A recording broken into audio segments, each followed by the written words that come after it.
to another Askari Cast. My name is Rod Van Blake, author of the Ancient Illumination series as well as the Ambani Chronicles. And I am joined once again by Jocelyn Short. Yep. She's a graphic illustrator and artist who's got the Bearers coming out. Is that your comic, Yes. Bearers?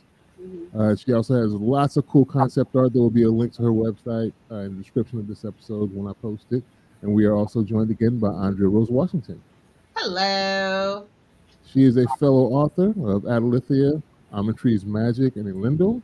She has some really cool stuff, so go check her stuff out as well. There'll be her link tree will be in the description of this episode when I post it to Spotify for podcast.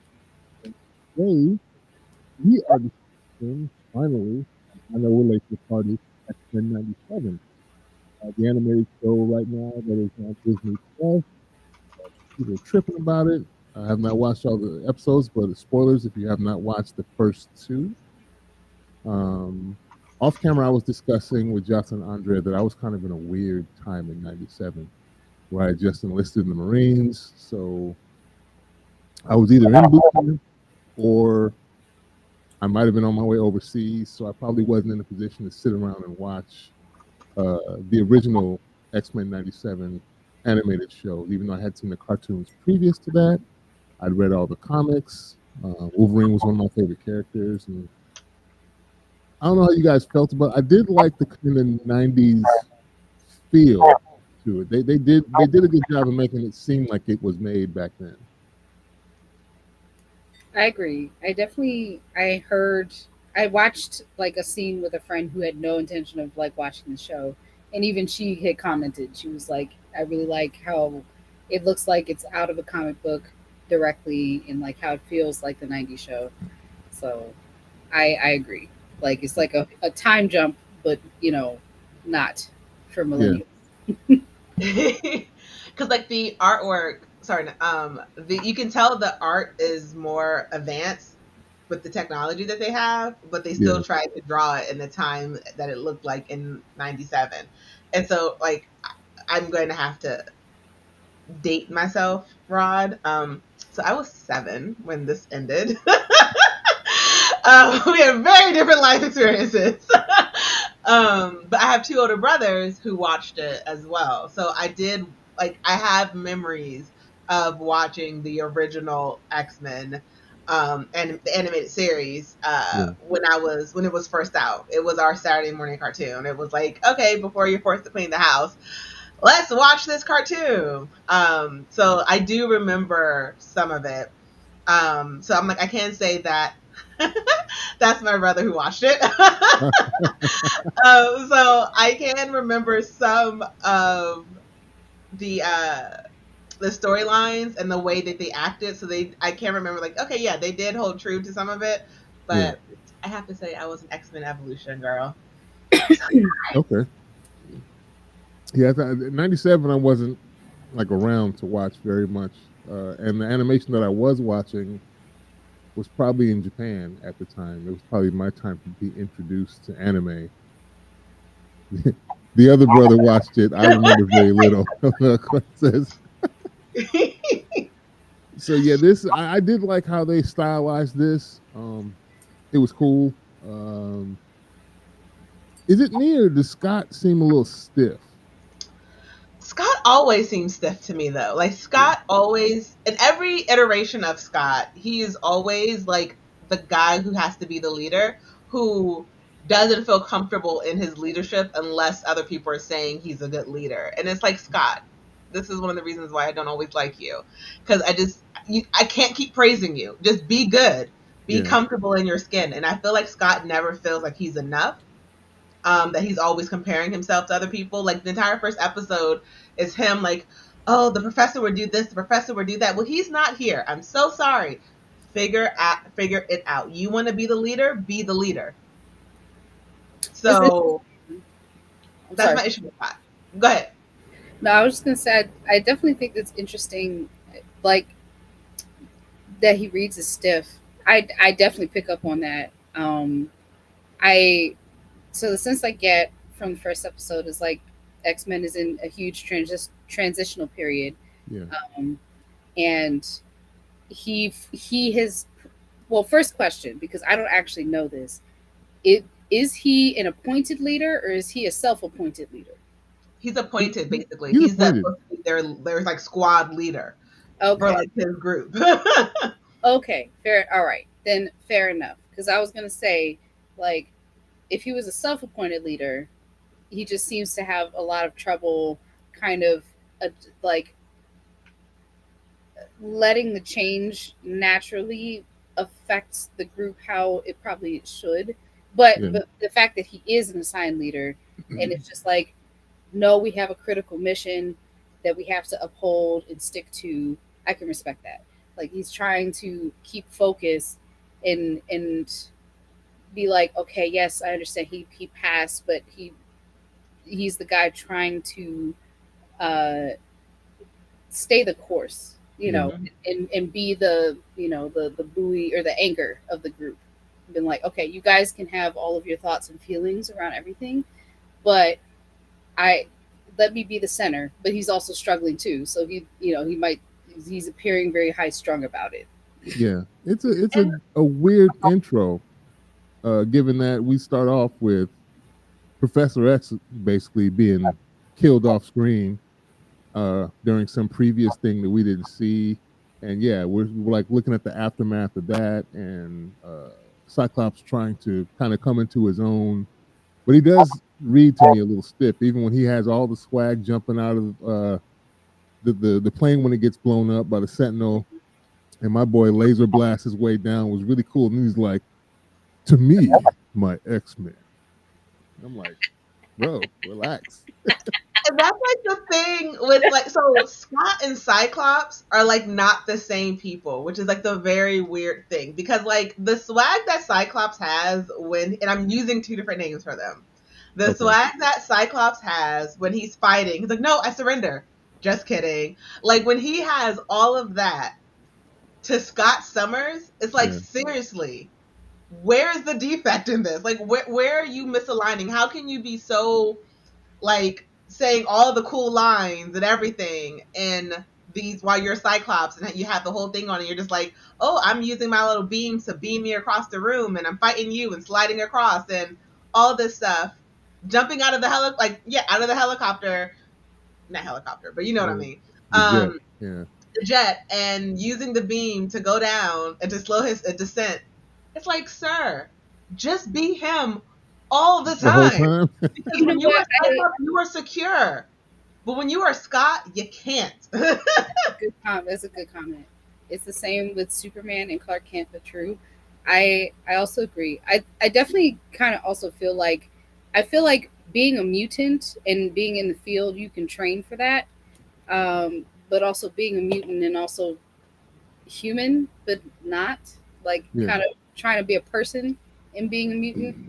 I feel like the world is going to be what the world is, and it's shitty to them. Yeah. So I think that is going to have anyone high strung, uh, especially if you're meant to be a leader. I feel like that it can show itself in multiple different kind of ways, and I think high strung is a natural way that can come across. But I feel like being on the field, like, yeah, I can train to blast myself all across the room and like do these super cool landings and like take out baddies and sentinels and all this kind of stuff and have all of my cool catchphrases and stuff, like, and also I can put on a suit, like I can put on a suit and be different, you know Yeah. like that makes sense to me why there's like uh It's his persona. yeah Cyclops is his persona. Scott is who he actually is. yeah. The I don't know introvert if and he the needs extrovert. one though. The reference that your brother's giving us about Superman and Clark Kent. Well, Clark Kent was obviously trying to keep him being Superman a secret, whereas I don't think that's the case here with Scott and Cyclops. He's just You just have maybe trouble. this is when he puts on, when I step between the lines, like if you're on a football field or a basketball court, when I step between these lines, I'm him, and when I'm not, then I'm just normal, I guess. I don't know. But I've never truly liked Scott in any iteration. So it's hard for me to support him. But I will say there is we see with him and his relationship with Jean about like how he's not fully there anymore within the X-Men, like 100%, because like now he's about to be a dad, and Jean is like, okay, I don't want to be here. And so, but you see like him being pulled, in their conversation in episode 1 about just where to move forward after this. Yeah. So I can sort of understand right now the extra worry on his head, because it's like before, if he didn't come home, or like the world he was living in just affected him and his wife, who in her own right, regardless of the fact if I like her or not, can take care of herself, is strong, all that stuff, is like a total badass, can do whatever she needs to do to make it home at the end of the day. But now it's like, okay, there's someone else who's about to rely on them. I'm a little bit more nervous. So as hard as it is for me to find strength and support for Scott, I also understand the fear. How do I feel about Storm? To be home. Oh, give him the forecast. Just yeah. Come on, give him the forecast.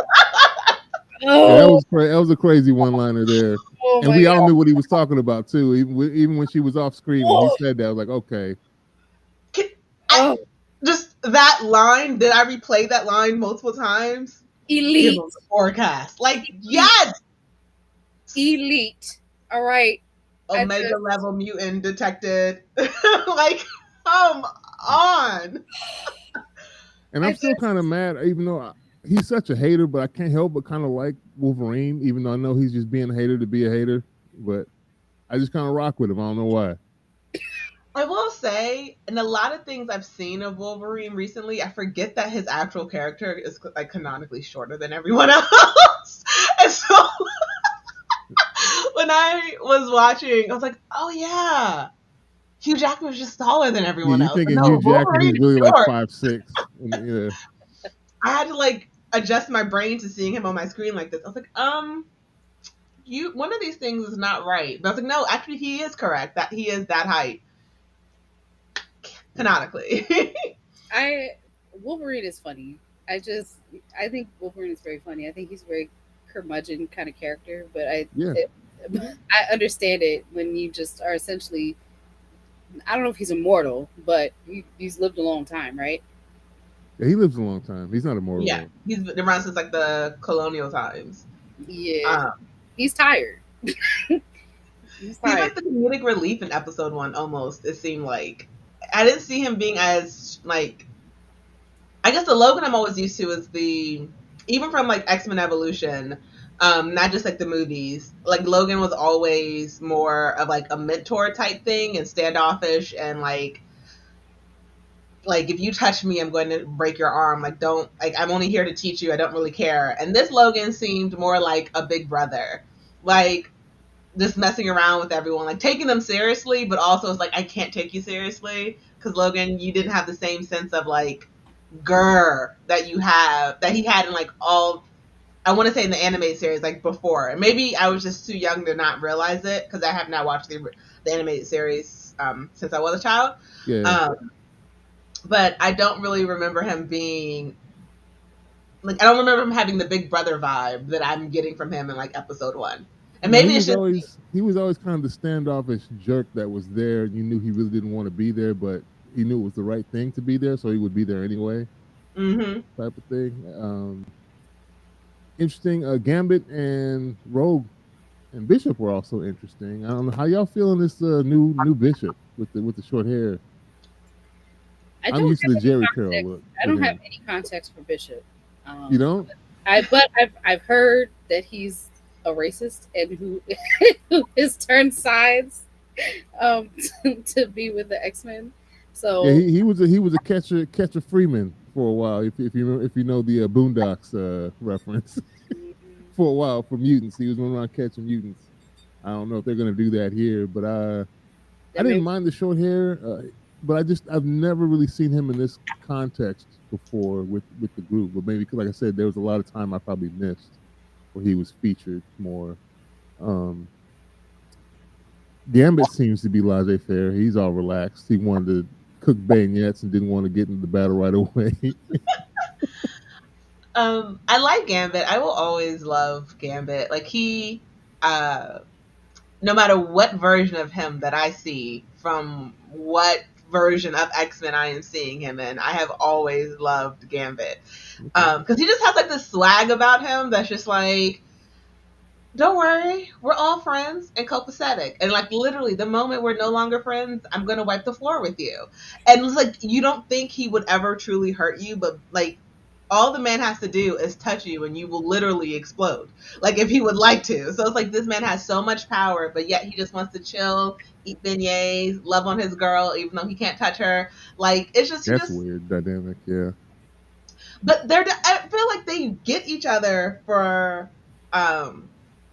like he understands her. He doesn't like, unlike other times I've seen like Rogue in relationships, he doesn't like, he knows the package that she is, and he never asks for more. He is fine with the way their relationship is. Like he is completely and 100% like in love with this woman, knowing he could never touch her, and that's fine for him because he just loves her and accepts her exactly as she is.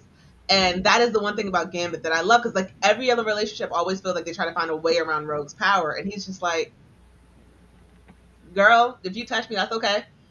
Accidents happen. Let's go. Let's keep it moving. Yeah, they're interesting the way they depicted them this time, and we've got this new little hate group of humans that don't like the mutants. They have the FOH crew, which I was thinking when I saw the letters, I was like, F out of here is what I was thinking.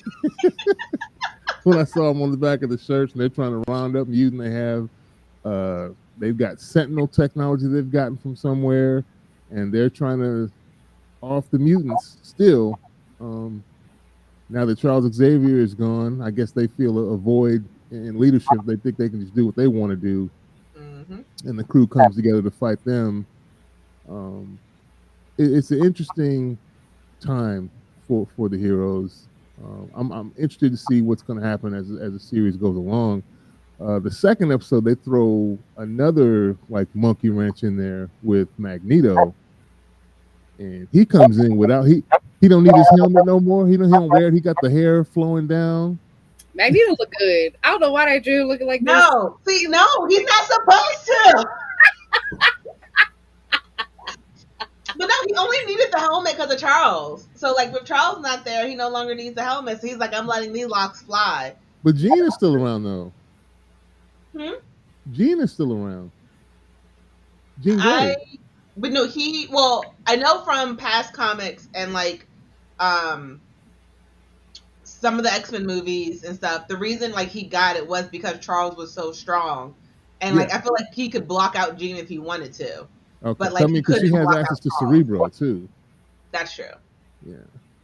So I figure if he's thinking count his eggs before they hatch because he thinks, Charles is going to need this helmet no more. There are other people that might try and get at him. He's an interesting character.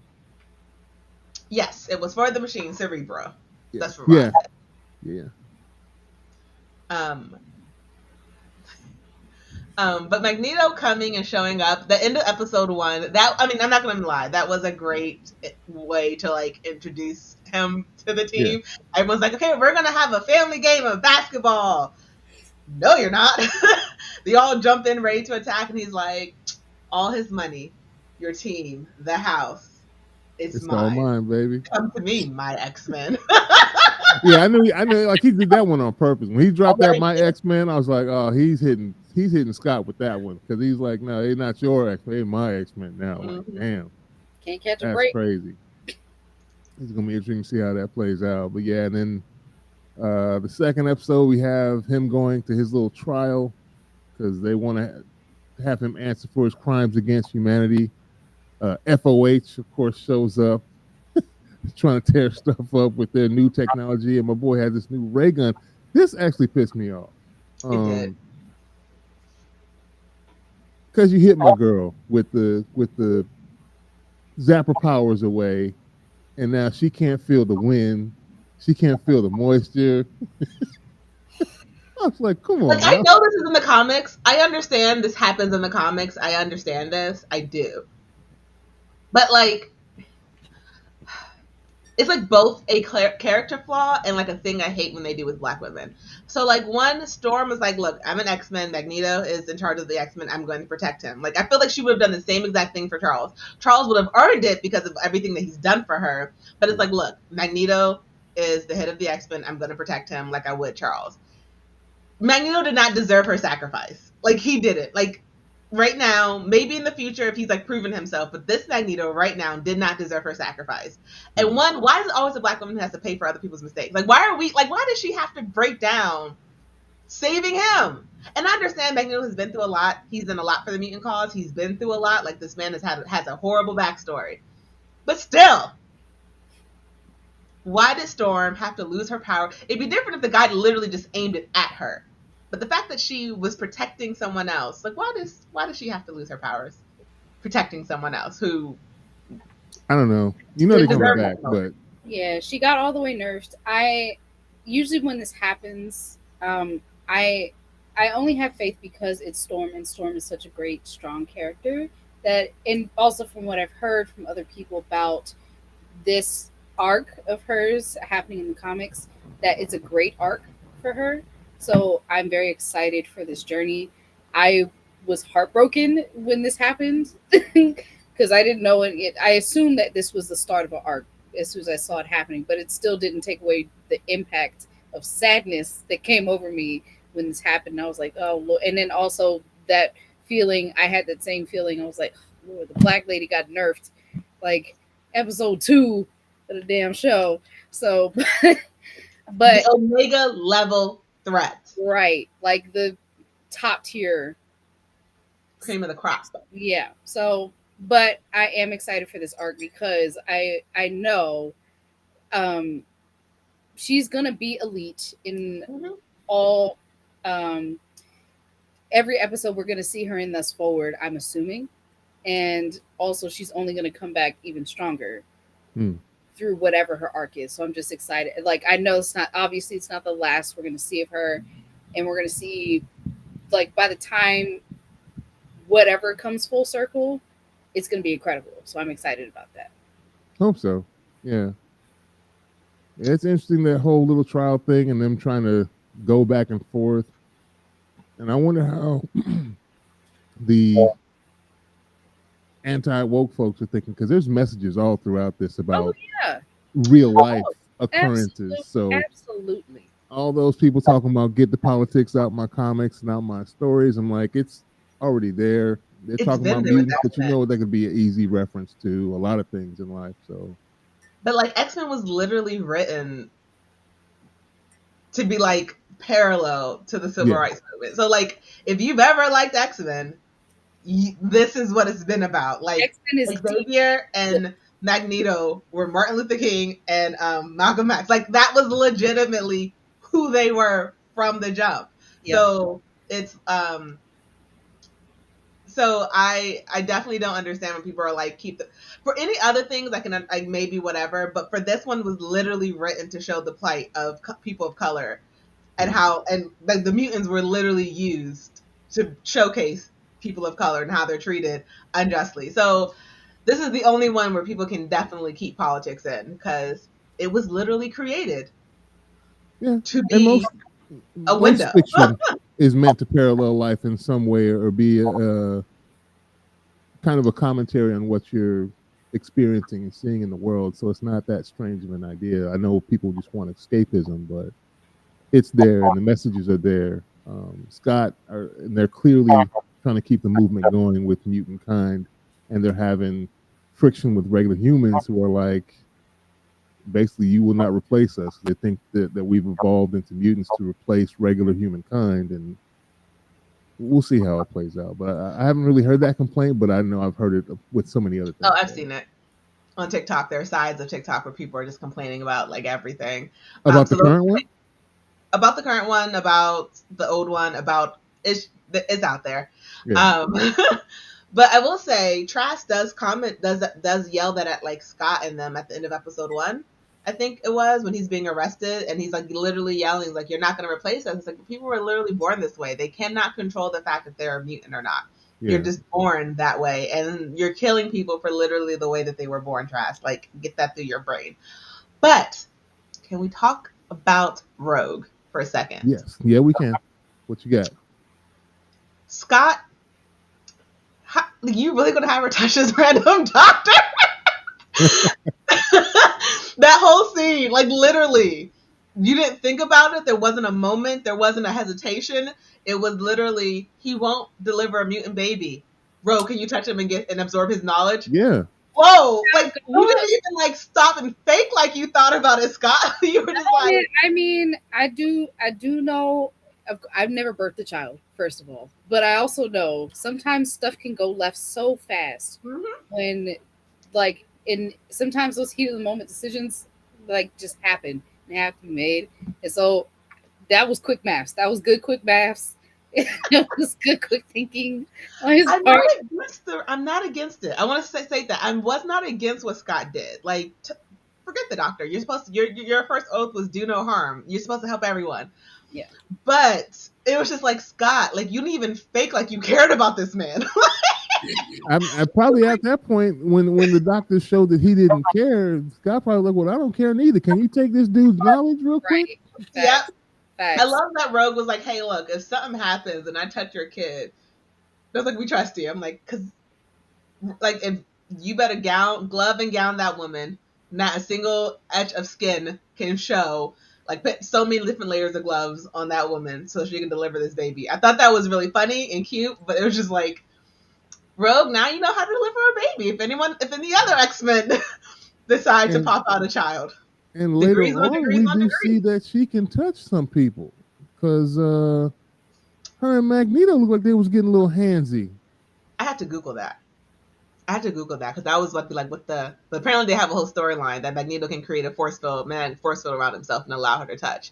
That's gonna get her in trouble, and I don't like it. Because Rogue, you haven't accepted yourself. You have not accepted yourself because I do not care. Magneto is not the one for you. Just because he can touch you doesn't mean he is for you. Saw her leaving out his office too. That was so sad. Bro, like he was creeping up on the office door like, I know she in there. And then Gambit just in the corner, just like I was like, oh my god, no. But then, like, also though, I'm not touch deprived like Rogue is, because there's one thing to always touch someone with a glove. It's another thing to feel skin to skin contact. And so I am not touch deprived like Rogue is, but still, not Magneto. Not Magneto. Why him? Like, he is old enough to be your grandfather, honey. What are we doing? Stop this. Because he got I know he works out. I know he's soul glow right now. He looking good, man. He got on that bodysuit. His hair is out. His hair is out and outside. No. Okay, Magneto. He don't look better than Gambit. He don't, but he look good. That man grown. Okay, he knows what's going on. He know what time it is. He's a 80s. He's a new 40. All right. There you go. Hey, he's a straight up silver fox. Really, you gotta go to. I will say, I know that they can't get, like, they don't have the original actresses, like voice actresses anymore because like some people retired, their voices don't sound the same, whatever. But Rogue's voice is not Rogue's voice for me. Like, whenever I hear the animated version of her voice, even from the original series, and in X-Men Evolution, it has more of a huskier Southern drawl, and she's just a little too, like, she's, for me, her voice sounds like you spent like the first 10, 11 years of your life in Louisiana, and then you moved to LA. Like, you are, like, it's like a Southern drawl that has Valley Girl mixed into it, and I just don't understand it. Like, her voice is not my voice yet. It's not the voice of Rogue that I remember from any animated version of Rogue. So it's still growing on me. I'm not 100% there. I feel that. I feel the same. I didn't mind it, but yeah, you're right. It's not hitting like it should. Yeah, it didn't take away.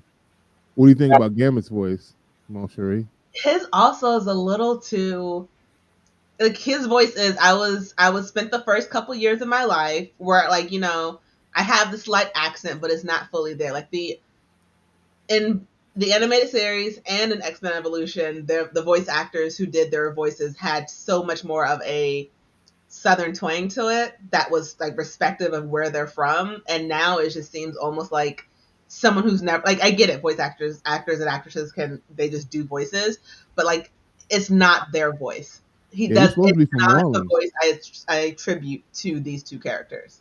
Yeah. I need Gambit to sound. Gambit has more of a huskier, deeper voice as well, and this is a little bit more high pitched. And so his gives. I spent the first 10 years in Louisiana, and then I moved north, and I lost my accent some.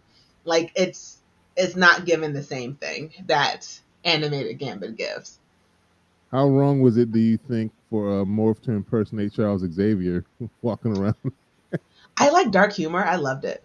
I loved everything about it. I love dark humor. It was just like, it would have been different if it was like the day after, but like it was a year later and he's up and walking. Like, I love me more. So we like the action of this? I do. Yeah. I will watch it for the podcast.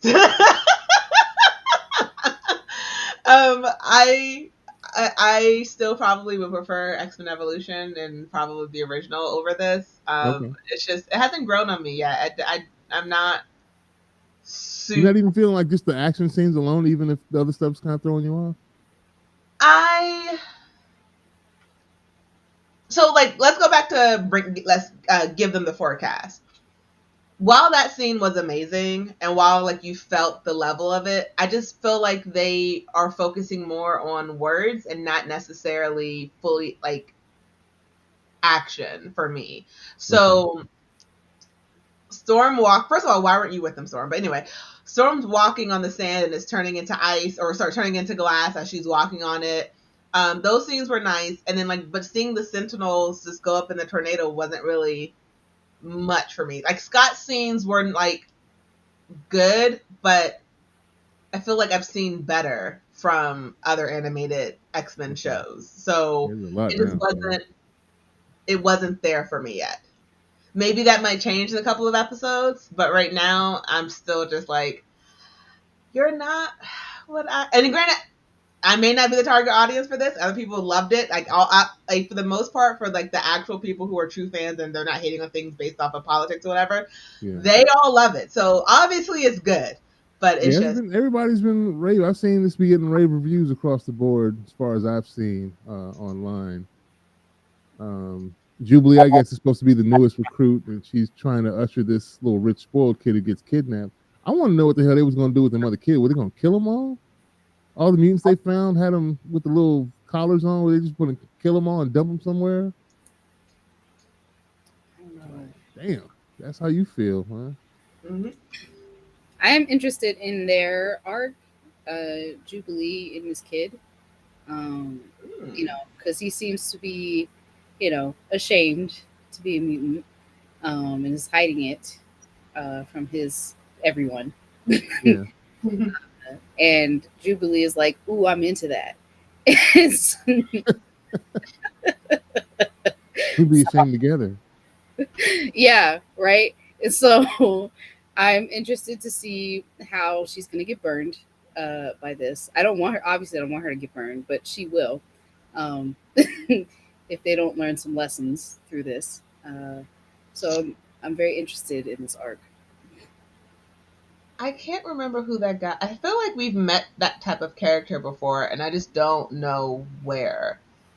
But he also seems to be a very, very, very strong mutant to be able to be like solar energy like that. And the fact that she put her shades down tells me like it was a lot brighter than what they could draw. It was supposed to be much brighter. Yeah. So I feel like we're going to see him later in the season. He seems oblivious too. He's like a rich kid who literally you wake up in the hospital and he's like, how much do I owe you? Like, he's so disconnected from the real world that is like, sir, I need you to be so for real with yourself right now. He doesn't seem to realize they're not going to stop.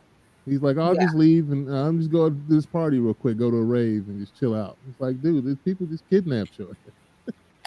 Like, you didn't even go home. Yeah. Like, you didn't even go home like, hey, father, I was kidnapped by these radicals who, I'm not ready to tell you why they kidnapped me, but I was kidnapped. Can I get some security? Like, yeah, he's not even here. Like, I feel like I don't know, because I do know that sometimes teenagers can just be that way, like just kind of oblivious to all of what is really happening. So maybe not processing it, but like, or he's dissociating. I don't know.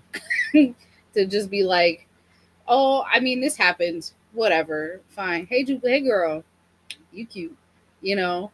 So I don't know. Not even he's not even here. I hope to see something from him in the future. I hope that he grows out of being a spoiled, pompous, rich person. And I just want to see Storm reclaim her power, whether it's like her actual power or her internal power, because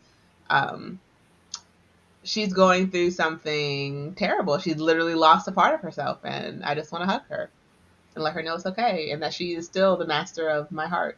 Yeah. And she can still always give me the forecast. She'll be back. I have no doubt of that. That's a gold mine of a character. They can't just leave her depowered, I don't think. And she has a lot, obviously, to the team. You can't call for the forecast if she can't bring it. We gotta hear that line more than once, you know. Also, I want to talk about that moment, like after Storm lost her powers, and then they, you know, Magneto's like fucking pissed. I'm sorry, I'm cursing. Magneto's pissed, and they go up into the sky. You know, he snatched up the whole tribe. He snatched up everybody. Yeah, the judges, and the dude. But then he lifted like the desk of the people, and then had like the guy who shot Storm, like he plastered him on that thing and like brought him up, and he was ready to crush everyone, and then he was just like, I'm only not doing this because of Xavier. Because of Charles. Because of Charles. Mm-hmm. That's on Charles. It wasn't for Charles. I don't know if y'all familiar with that old meme that was on YouTube for a while with the Juggernaut. Oh, I'm the Juggernaut. Yeah, I'm the Juggernaut.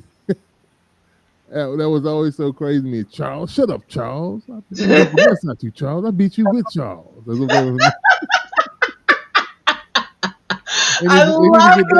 they got Juggernaut, they need to bring back that voice actor, dude. I know the bunch somewhere just going crazy and doing voiceovers. If they bring that dude for the Juggernaut, I'd be rolling. If I'm skipping ahead, just let me know. But the last scene of that, like, oh my gosh, what are you doing at our front door? Oh yeah, episode 2.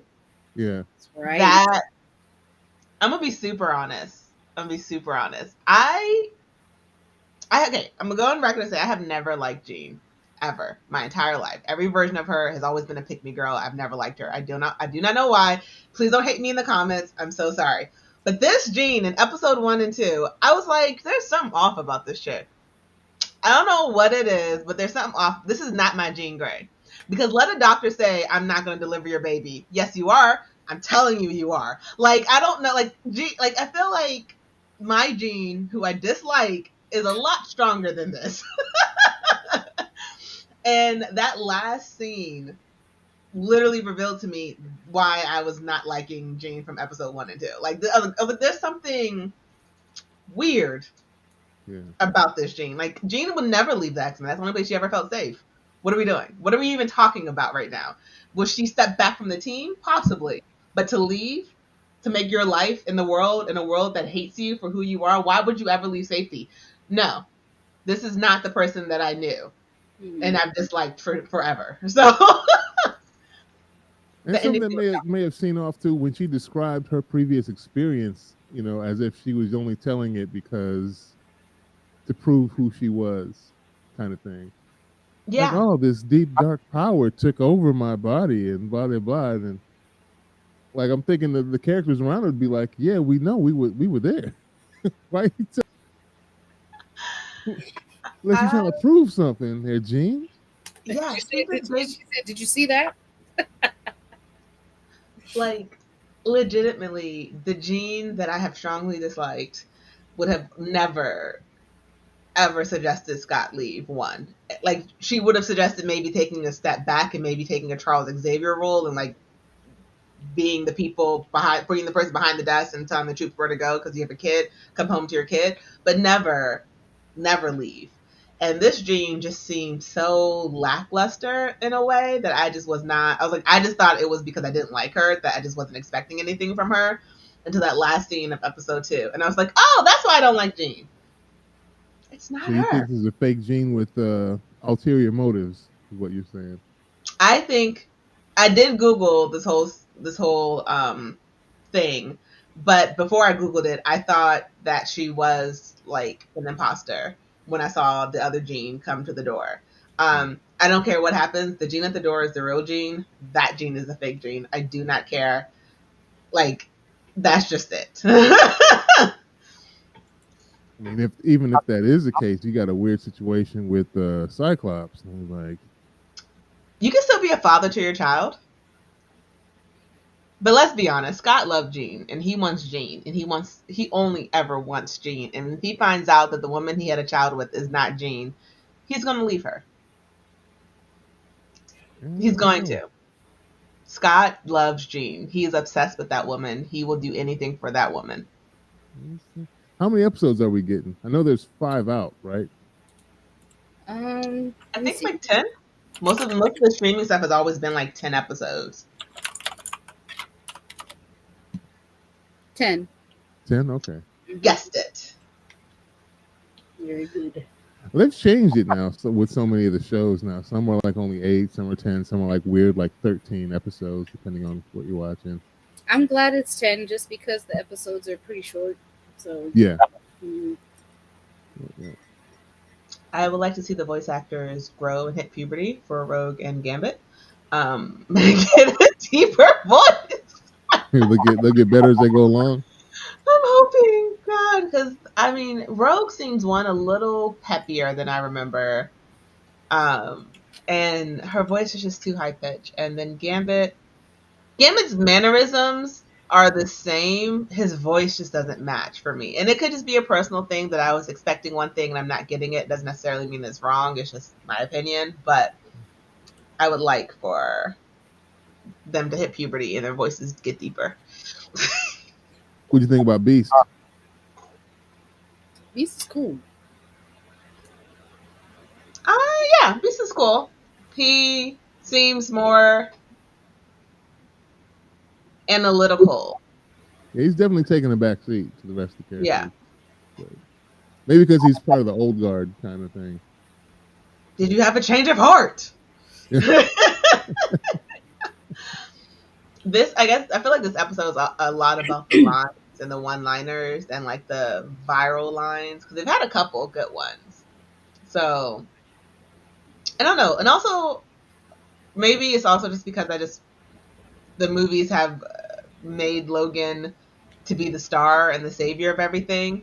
But this Logan, even when he was fighting, seemed lackluster than like the Logan I remember from like other cartoons and other iterations of himself. So I mean, I feel like from what I've seen so far, because I've seen up to episode 5, and I'm not going to spoil anything, but I feel like this season is focusing on specific arcs. And that's not to say that in later episodes we won't get more of like some of the other characters. But I think certain characters definitely have like the spotlight right now. Yeah. Okay. Yeah.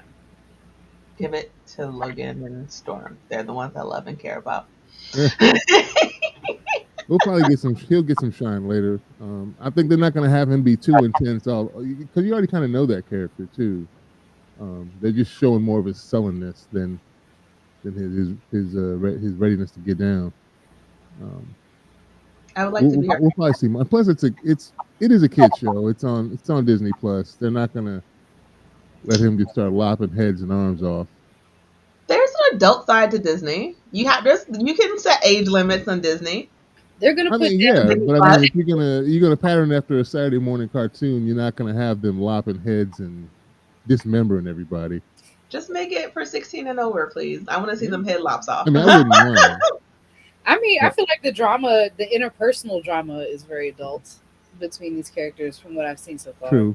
So, which I'm happy about. It's all a little, it's all like slightly to sort of very messy, which I appreciate. It's gonna get even messier. It seems like. Facts, I absolutely. feel like I need an adult to watch some of these scenes with Rogue and Magneto. I'm just like I'm uncomfortable. Like that hand thing was just too uncomfortable. Oh, I don't like it. I need an adult.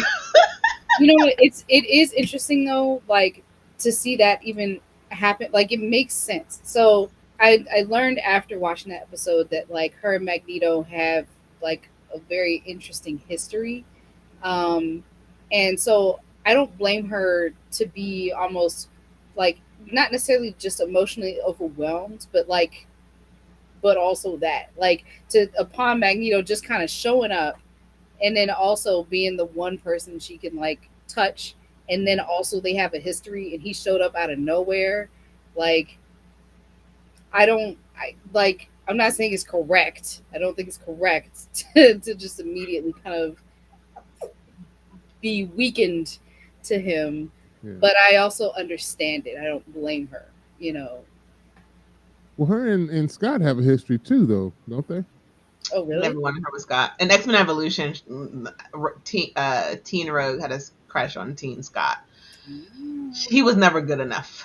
But I know, but they reference something where she basically says we got to keep that under wraps. I thought I remember Rogue saying that to him.